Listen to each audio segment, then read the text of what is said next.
Hello student, जैसा कि आप लोग जानते हैं कि हम लोगों के पेपर चल रहे हैं इस समय फाइनल, क्लास 10th के भी और 12th के भी। तो क्लास 10th के लिए मैं अपनी तरफ से कुछ इम्पॉर्टेंट क्वेश्चन लेकर आया हूं जो कि हमारे आरडी से हैं या फिर अदर हैं, क्योंकि एनसीईआरटी तो हर बच्चा पढ़ता है, लेकिन आरडी और अलग कंसेप्ट के जो क्वेश्चन आते हैं उनमें कहीं ना कहीं हमें दिक्कत आती है। और ये हर बच्चा जानता है कि पेपर में जो सीबीएसई बोर्ड का पेपर होता है उसमें बेटा 80% केवल एनसीईआरटी से आता है और 20% बाहर से आता है ना। लगभग ज़्यादा भी हो जाता है, इसमें रेशियो बदलता रहता है, मतलब ज़्यादातर बाहर से आता है। ठीक है, तो अब जो बाहर से आता है वो कहाँ से आएगा सर? तो उसी के लिए मैं कुछ इंपॉर्टेंट क्वेश्चन अपनी साइड से तुम्हारे लिए लेकर आया हूँ। तो जिसमें पहला क्वेश्चन आप लोगों को दिख रहा होगा बोर्ड पर, if HCF of 408 and 1032 is expressible in the form. कौन एक्सप्रेस हो रहा है बेटा? HCF। इन दोनों नंबर का HCF हम इस रूप में शो कर सकते हैं। तो फिर बोल रहा है कि P की वैल्यू निकालो। तो जब हम इन दोनों का HCF इस रूप में शो कर सकते हैं तो हम क्या करेंगे, सबसे पहले इन दोनों का HCF निकाल लेंगे और उस HCF को इस इक्वेशन के बराबर में रख देंगे और बराबर में रखने के बाद P की वैल्यू निकाल लेंगे। जैसा कि आपको पता है यहाँ पे 408 है और इसके आप बेटा फैक्टर कर लोगे सबसे पहले। तो फैक्टर दिख ही रहे हैं, 2 से हो जाएगा पहले 204, फिर बेटा 2 से हो जाएगा 102, फिर 2 से हो जाएगा बेटा 51, फिर बेटा 3 से होगा ये 17 टाइम और फिर ये 17 से होगा 1 टाइम। ठीक है, इसी तरह बेटा जब 1032 के करोगे फैक्टर तो तुम्हें पता ही है 2 से करोगे पहले और कितना आ जाएगा बेटा, ये 5 1 और 6 5 1 6, फिर 2 से करोगे बेटा कितना आ जाएगा, ये 2 टाइम गया 1 5 और 8 है ना। फिर 2 से करोगे ये 1 2 9, अब बेटा 3 से करोगे तो 4 3। अब ये 43 किसी से जाता है क्या बेटा? 43 मेरे ख्याल से किसी से डिवाइड नहीं होगा, है ना। तो ये 43 प्राइम नंबर है, 1 से ही होगा। ठीक है, अब इसमें हमने देखा बेटा जो फैक्टर्स हैं वो हमारे पास क्या निकल के आएंगे, HCF निकालोगे तो HCF क्या होता है बेटा? Common factor. कॉमन क्या क्या आ रहा है?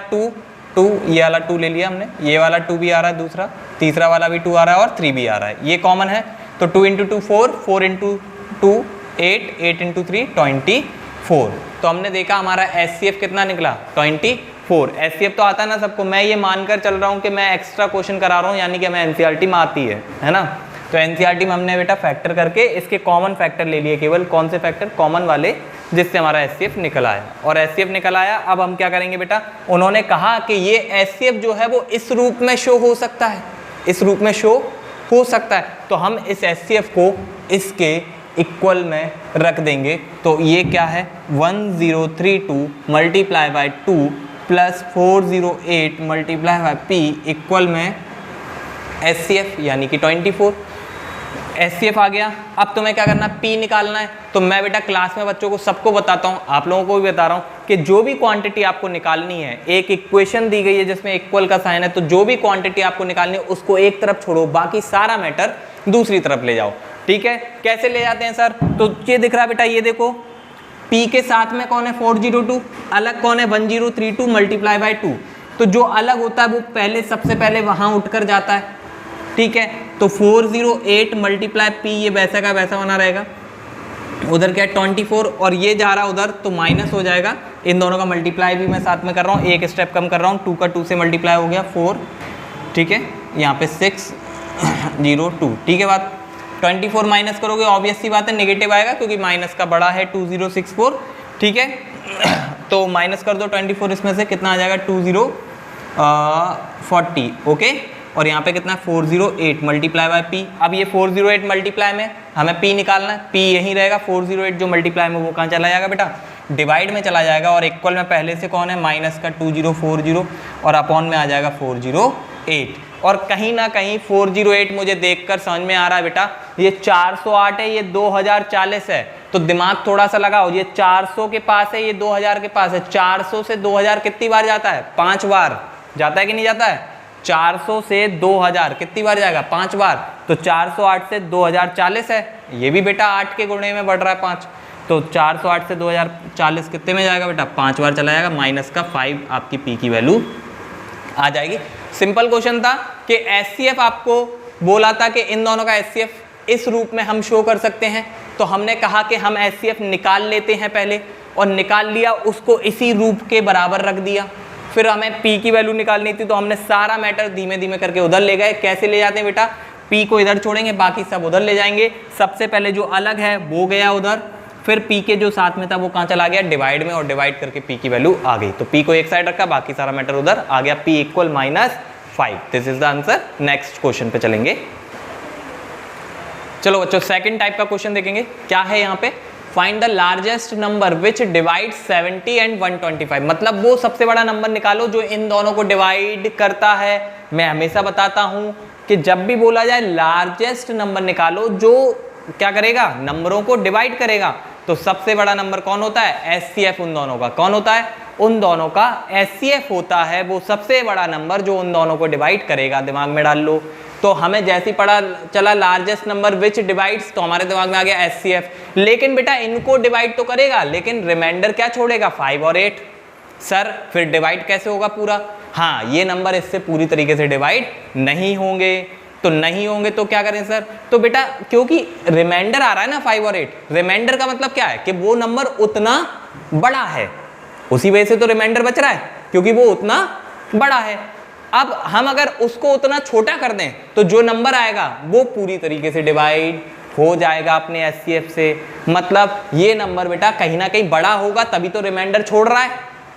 तो हम क्या करें, सबसे पहले जब भी रिमाइंडर दिया जाए तो आप पहले क्या करो, नंबरों में से रिमाइंडर को माइनस कर दो।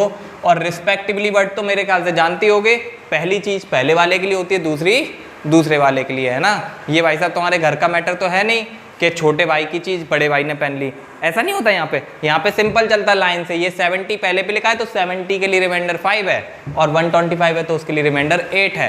तो 70 में से 5 कम कर दो, तभी हमें वो नंबर मिलेगा जो पूरी तरीके से डिवाइड होगा। इसी तरह 125 में से बेटा 8 कम कर दो तो हमें वो नंबर मिलेगा जो पूरी तरीके से डिवाइड हो जाएगा। अब हमें नंबर मिले 65 और 117। तो अब इनका निकाल दो क्या, HCF। और HCF के लिए तुम जानते हो फैक्टर करने पड़ते हैं, तो फैक्टर कर दो बेटा किसके, 65 के फैक्टर। 65 साफ साफ पता 5 से जाएगा कितनी बार, 13 बार, और 13 1 टाइम। इसी तरह 117, मुझे तो साफ साफ दिख रहा है 117 13 की टेबल में आता 9 टाइम, और वैसे तो 3 से भी कर सकता हूँ, 3 से भी 117 आता है। 3 वाला रूल लगा लो, 1 + 1 2 + 7 9, तो 3 से डिवाइड हो जाएगा। कितनी बार होगा बस ये पता कर लो जल्दी से, तो वो होगा 39 टाइम, फिर 3 से हो जाएगा 13 टाइम, फिर 13। ओके, तो दोनों में HCF मतलब जानती हो बेटा, कॉमन फैक्टर जो दोनों में कॉमन है, कॉमन दिख रहा है क्या है, 13 इधर भी है, 13 इधर भी है, तो HCF कितना आ गया 13। तो 13 वो सबसे बड़ा नंबर होगा जो दिए गए नंबरों को डिवाइड करेगा, और डिवाइड करने पे रिमाइंडर लाएगा 5 और 8। चाहो तो करके देख लो, 13 से डिवाइड कर लो 70 को, तो 65 बार 5 बार पूरा चला जाएगा, रिमाइंडर बचेगा 5। ठीक है, इसी तरह अगला भी कोई दिक्कत। अगर 3 नंबर होते तो 3 रिमाइंडर देता, तो तीनों में से एक एक करके माइनस, फिर तीनों का HCF निकालते, है ना। HCF तो जानते हो, कॉमन फैक्टर निकालना है केवल। ठीक है, चलो नेक्स्ट क्वेश्चन पे चलो। अब